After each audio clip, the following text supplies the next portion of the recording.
1월 21일 주일 성서정과 묵상입니다. 오늘은 성서정과 복음서 마가복음 1장 14절에서 20절에 대해 묵상하려고 하는데요. 두 가지 주제에 대해서 생각해 보려고 합니다. 첫 번째는 14절에 나오는 요한이 잡힌 뒤에 라는 말, 그리고 두 번째는 보장된 것이 없어도 걷는 길이라는 내용에 대해서 생각해 보려고 합니다. 먼저 요한이 잡힌 뒤에라는 구절에 대해서 살펴보려고 하는데요. 이 말은 예수님이 본격적으로 사역을 시작하신 그 시점에 시대적인 정황을 함축해서 알려주는 표현입니다. 많은 분들이 알고 계시듯이 세례 요한은 예수님과 같은 시대, 예수님보다 조금 앞서서 신앙운동을 이끌던 선지자였고 또 종교 지도자였습니다. 로마 제국의 식민지로 핍박을 받던 상황, 또 정치와 종교가 부패한 상황에서 올바른 말을 하고 회개와 임박한 하나님 나라에 대한 메시지를 선포하면서 개인과 개인적인 삶과 사회를 정화하고자 하는 그런 노력을 하던 인물이었죠. 어두운 시대에 빛과 같은 인물이었다고 할 수 있습니다. 하지만 그 세례자 요한은 헤롯의 잘못을 비판하는 그 직언을 한 이유로 결국에는 죽임을 당하게 됩니다. 요한의 죽음은 억울한 죽음이죠. 요한의 죽음은 평범한 사람들이 가지고 있던 희망의 불씨가 꺼진 것을 의미했을 겁니다. 대중은 올바른 소리를 하는 촛불 같은 사람은 제거되고 결국 어둠이 승리한다는 생각을 가지게 되었을 수도 있습니다. 희망의 불씨는 없어지고 다시 절망의 시대가 되었다고 생각했을 수도 있습니다. 어쩌면 세례 요한에게 감동을 받고 또 힘을 받고 영감을 받아서 올바른 일을 하려고 했던 사람들은 다시 두려움에 사로잡히게 되고 그들이 하려던 일을 중단했을지도 모릅니다. 하지만 예수님은 바로 이때 그의 사역을 본격적으로 시작하십니다. 예수님이라고 겁이 나지 않았을까요? 자신이 하는 일의 유효성에 대해서 의심이 들지 않았을까요? 하지만 요한이 감당하던 올바르고 또 해야만 하는 그 사역, 그 일은 누군가에 의해서든 계속되어야 하기에 예수님은 마음을 굳게 먹고 그 자신이 전면에 나섰다고 볼 수 있습니다. 그리고 이 내용은 우리에게도 깊은 깨달음을 줍니다. 이것은 때에 대한 이야기입니다. 요한의 마지막 때가 예수님의 시작이었죠.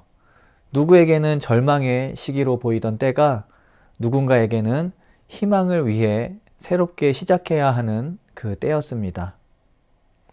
마찬가지로 신앙이 흔들리는 시기가 어쩌면 우리가 하나님의 은혜에 더욱 매달려야 하는 시기일 수 있고 해답이 보이지 않는 때가 우리가 신앙인으로서 해야 하는 일들을 더욱 굳건히 감당해야 하는 시기라는 이런 교훈을 우리에게 전해주는 것이 아닐까요? 세례 요한의 죽음 이후에 희망의 씨앗을 잃은 시기, 두려움과 낭망의 시기에 예수님은 그의 사역을 시작하셨습니다.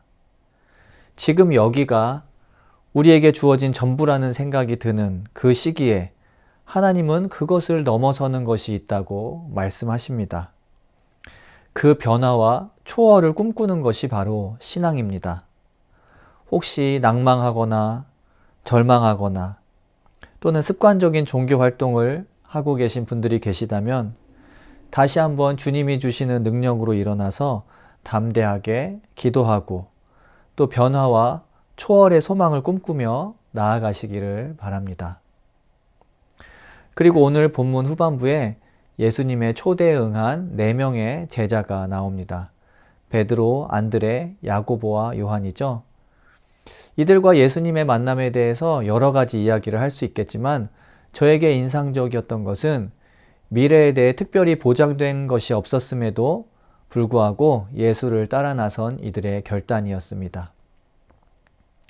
보장된 것이 없는 길을 선택하고 그 길을 걸어가는 것이 참 이해가 되지 않고 또는 미련하거나 나이브하게 보이는 그런 시대를 우리가 살고 있습니다.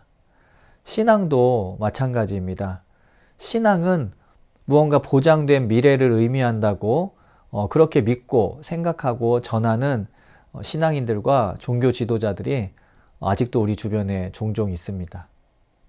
천국을 보장해주니, 자녀의 성공을 보장해주니, 사업의 성공을 보장해주니, 건강을 보장해주기 때문에 교회에 다닌다. 이런 신앙인들이 아직도 있죠. 보장된 미래가 신앙의 목표와 목적이 아닌 것을 우리 모두 알고 있습니다.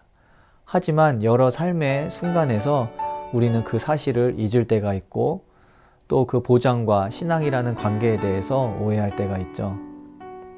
나 자신의 안녕과 나의 보신을 위해 보장된 미래가 아니라 아픈 이들이 치유되고 소외된 자들이 환영받고 약자들이 인정받고 섬김과 희생이 참 생명을 잉태하는 그 하나님 나라를 함께 일구어가는 하나님 나라의 역사에 동참할 수 있다는 사실이 우리가 신앙의 길을 선택하는 이유가 되고 또 기쁨이 되기를 소망합니다.